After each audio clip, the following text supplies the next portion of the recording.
Thanks, Anne. Hi, Thomas. How are you? Yeah, I'm good, thank you. You? Yeah, good, thank you. I'll just start with the team news. I won't mention the long-termers. So the latest on Lucas Bergvall, Richie, and does Biss come back in? Yes, Richie unfortunately got a hamstring injury that'll keep him out for up to 7 weeks.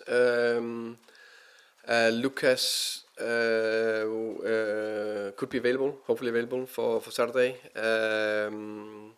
Yeah, Bissouma is back, so he's available as well. Yeah, and then both Destiny and Dom got or close to finish a good week of training, so they're of course obviously a bit closer to both be involved and available, but closer to play even more minutes. So that's positive. They look good, both of them. Great. Conor Gallagher, fans very, very excited by that. Is he exactly the kind of signing Tottenham need right now? And what qualities will he add to your squad? Yeah, I think it's a top signing. Can't praise Fabio Johan and Bina enough. The ownership for doing it and get it done, get over the line. We went quick. I think what he brings in terms of abilities, first and foremost, he's a very good player. Great experience in the Premier League, also in the Liga. Captained two teams. So that character, that leadership, that experience, and still young, 25, with plenty of development to reach, but coming in on a good level, bring his pressing abilities, his directness, scoring goals, but also being able to find good positions on the pitch is exactly what we need. West Ham is such a big game on Saturday. It always is, but it just seems there's extra significance with the league table. How do you approach the game, and how do you personally deal with the pressure? A lot of pressure has been put on you recently. Yeah, that's fine. I'm happy to take that, and that's it's all about how we can get the players out there full of confidence and brave and play forward. We need to. I know it's a big London derby, of course, against West Ham with the rivalry and everything, but it's all about us. For me, it's all about us. It's how we come out with energy, positive, forward, adding hopefully first half against Sunderland. Second half against Villa, if we can do that, then we'll put a top performance out there and then we'll win the game. You'd like to think this is still early days for you. I mean, you seem pumped talking now. You won one in your first 10 at Brentford, but the rest is history. You see what happened after that. Do you need everyone to trust you and back you to turn this around in your favour? Yes, I'm very aware how this football world works. No doubt about that. I know that we haven't got enough of the result we want. I know I can just see how can I see the small step we constantly are doing, and I still refer to the last 6 games with more positive, consistent performances. Not perfect, but there is some good signs of a team where we are talking about sometimes not being able to dealing with enough setbacks or resilience. The second half against Bournemouth and Villa was so easy to fall apart. They actually step in together. They add more. I think that's talking about a culture that's getting a little bit stronger, a little bit more. Come on, let's everything we can to turn this little momentum. And in football, sometimes momentum change like that. I can see the small signs of the culture, the training, how the boys have been training here, especially Tuesday, Thursday, very intense, focused, working very hard on the offensive part of the game, because we know the defensive in many ways looks quite good, not through the roof, but quite good. Big improvements, set pieces are there. It's the offensive we need to do better, and that's what we're working hard on. And I think all the small steps we're doing, with everything from signing Connor, signing John Hittinger as assistant coach, excellent signing, Rafi as a football relation officer, I think is the correct title. I'm looking at you, Anthony. But just a key member in the direction, how we want to do things. So everything is going forward. We just need to add a top performance and a win on Saturday. You're welcome. Hi, Thomas. Good afternoon. Yeah, no. Conor Gallagher was obviously a very good player before he moved to Spain. The time he spent at Atletico under the management of one of the most demanding managers in the world, Diego Simeone, do you think he evolved as a player? Added maybe anything else to his game this time in Spain? Yeah, I think every experience makes us better in a way, either clearly impact or reflection over it, and learn from the learn from the experience, and the quite a few conversations I had with Connor. He really liked the experience in Atletico. Really liked working with Simone. Really liked everything about it. Of course, we were privileged that he would like another challenge, and it was possible. But I think that experience added to how he ended his last year in Chelsea. I think he was at times unplayable. I think he was a fantastic player for Chelsea that season. So that's the Conor Gallagher we are looking at. That's the Conor Gallagher that I'm thinking can step straight into this team and help us straight away. We can see from your point of view why you wanted Conor Gallagher. Obviously, experienced player, very good player. But when you spoke to him, what did you notice from him? Why did he decide that Spurs is the right project for him, the next move for him? I think he could see the. I think, of course, one thing is the Premier League. Secondly, is the project and the opportunity here. The role he could get in the team. I think as a first and foremost as a player that can help the team with his abilities, the character and the culture architect I think he is as well, in terms of pushing the group every single day, training, matches, and I think you can see is very exciting. There's some very exciting potential in this club. Can I please ask you about Nuno? You face him this weekend. If you remove his short period here at Spurs, overall his time in the Premier League has been successful. You look at Forest last season, for example. How surprised are you if you've been with his results so far at West Ham? Um, mm, I think Nuno deserves a lot of respect for everything he's done in the Premier League. Had huge success, especially as I say, Forest, Wolves, remarkable. What he did there in many ways. So I think he's a top coach. He showed it many times. We know that he's facing it's that every challenge is difficult, just different challenges. But for us on Saturday, it is about us coming out with energy, positive and brave. Yeah. Hi Thomas, how are you? I'm good, thank you. You just said there regarding Conor Gallagher, every experience makes you better. Okay, yeah. How has the experience of you managing Spurs since August made you better? Okay, with his. Okay, sorry, I understood the question now. Um, everything you learn about the club, how it's working. You learn about the staff, the players, every person I'm working with here. That definitely makes me better. No doubt about that. Closer, the more you know, the better decisions you hopefully can make. The sharper, the more precise you are about what needs to be done to get us to where we all want us to be, where this fantastic club should be, in the top of the Premier League. That's where we want to be. All managers at some point in their career come under pressure, and there's outside noise about whether or not this will be their last game, or they've got 3 more games to save their job.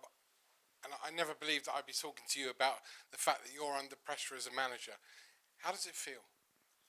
I think it's just, I would say, for me, it's only focusing on what I can affect. What can I affect? There's a lot of noise.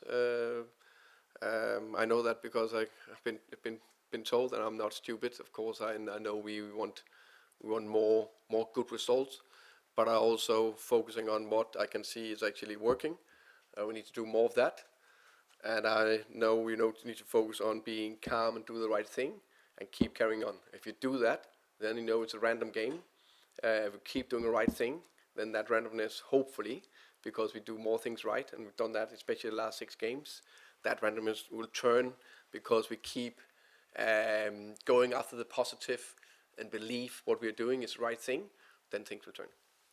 I hate to keep harping back to Brentford, but the one bus stop in Hounslow thing and the home wins almost became, it was almost like you were unbeatable at home. Is it a self-fulfilling prophecy now that nearly every time you play at home with Spurs, your team is under pressure and feel like winning is so difficult for them because they've done it so on so few occasions in the last 12 months or even since you've been at the club? I definitely think something, especially when we turned this around and we won 3 games at home in every competition in a row, that would be a big step. And I think it would be a very good idea to start on Saturday, that unbeaten run at home in many ways. Because sometimes it can feel a little bit not as smooth or easy, just, coming. But as soon as you turn that corner, things will be a little bit more smooth, if that makes sense. So hopefully that energy and then I would say collaboration between the team and the fans that you felt second half against Villa, first half against Sunderland. That's what we need to get more of. When you have that, then it's a fantastic place, our fantastic stadium, our home, and that's where we need to be. I mean it. That is any successful team needs to create a fortress. And I know it's been difficult, but that's what we're aiming for. And the more we do, the more we believe, the more we do together, the better chance we'll have. Thank you. Hi there, Thomas. You mentioned John Heisinger there. I just want to ask you a bit more about him. Did you kind of drive that process to bring him through the doors? And also, do you sense someone maybe with a bit of a point to prove after kind of what's happened to him in his coaching career recently? Yeah, it was a process we did together. Of course, I was a big part of it because Johan, Fabio and I was the main drivers of that. I think he was a standout candidate with everything he's experienced. Of course, obviously a top playing career. That's one thing, but also like how he then did after that in terms of his experience in the academy of Ajax. Of course, when you play there, that's one thing, but when you also go back and coach there, is one of the best academies in the world. So he walked the hard way, and then on top of that had 2 good experiences in Premier League in West Ham and Liverpool, and now also been trying to stand out there where there's a bit more noise and wind sometimes. That gave him a perfect profile. And then, of course, I met him now a few times before, and all the character reference we took, just a top guy, top integrity, top football person. No Richarlison for almost 2 months, by the sounds of it. Kuda's not back till April, obviously still waiting for Decky to come back as well. Are you in a situation where you are going to have to bring someone in an attacking kind of position in this window? Because, I mean, we saw the other day when you just didn't really have the options on the bench. Yeah, it is what it is. We need to deal with what we have, but of course it's Villa, let me put it that way, brought a little bit more experience and quality on the pitch that we were able to do there. But hey, it is what it is. We are in the market, as I said many times, to see if we can improve the squad. But it needs to be something that we improve the squad short and long term. It needs to be that decision. It can't only be for the next 4 months. We need to think bigger picture as well. But of course, we know that we have few offensive players down in that aspect. And talking about the big picture, obviously, we know Fabio Paratici is leaving now to go to Fiorentina at the end of the window. You spoke about Rafi coming through the doors as well. There's so much change at Tottenham, so many kind of heads of department that have changed. Is it going to take a while for everyone to kind of almost like work out what they're doing and pick things up and take it forward? Yeah, but there is.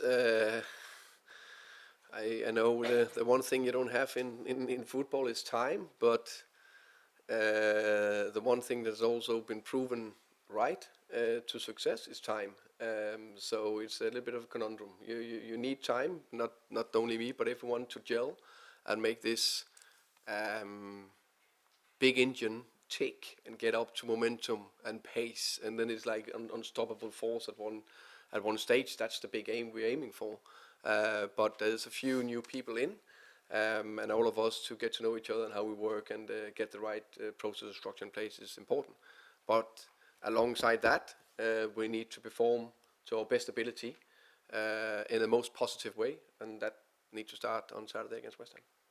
George. Thomas, hello. There's a great scene when Conor Gallagher plays for Atletico and he makes 2 crunching tackles, and the crowd go nuts. Simeone loves it, and he earns the nickname the Pitbull. So sort of two questions: what do you think of the nickname? But also, secondly, how did you sell the vision to Conor Gallagher to believe in your project? Because by all accounts, you beat other Premier League clubs to him. Yeah, I think it's a great, a great nickname. I think it shows Connor. I think have a lot of good offensive abilities. You know, his ability to arrive in the box, scoring goals, his way of finishing. I think he's a clever finisher as well. I think his skill set around the last third is good in terms of arriving in the right positions. You know, how can I say, I told him about the project and the plan with him and the club and what we are aiming for, and all that suited him very well. And also I think he suited us, and I think we suit him. Is he probably looking also as well that he's got a great chance of making the England squad next summer? Is that part of his thinking, do you think, when you spoke to him? Yeah, to be fair, that we didn't speak about. Sometimes you could do that. He didn't mention it. I didn't mention it. I know it's I could imagine it's a very important thing for him, but for me it was all about Tottenham. What can he add to us? Short term, long term. What is the plan? What is the vision for him and the club? And just in terms of how you're feeling at the moment, it feels like you make progress. You sign Conor Gallagher, then you find out Richarlison's out for 7 weeks. Is it a bit sort of 2 steps forward, 1 step back for you at the moment? Is that how you feel, or? Yeah, it's not a straightforward road. Let me put it that way. I think we're probably what 1 inch on Mickey van der Veen's head away from a 3-2 winner against Bournemouth, and we have 8 points in 4 games, a little bit more momentum, and you know, sometimes these bits need to drop for you as well. And it seems like when we get a fit player back, another one get injured. But that's football. Sometimes we need just to get through it and get through the tough spells. And there's only one way forward. That's keep walking. If you are in a tough times, you can only walk forward and walk through it and work through it. So yeah, be calm, carry on.